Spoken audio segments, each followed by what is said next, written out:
अस्सलामुअलैकुम नाज़रीन, मां है किंजा फातिमा आवाज़ सी रहा है न्यू मेरान न्यूज़।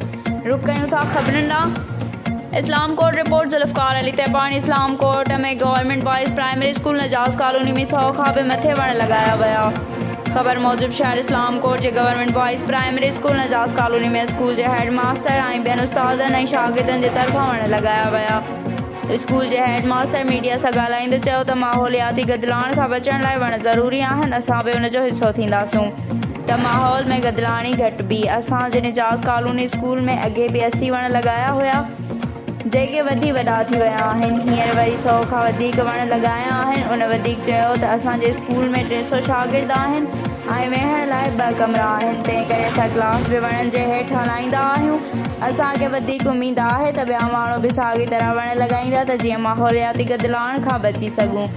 वधीक ख़बरुनि ऐं अपडेट लाइ ॾिसंदा रहंदा न्यू मेरान न्यूज़।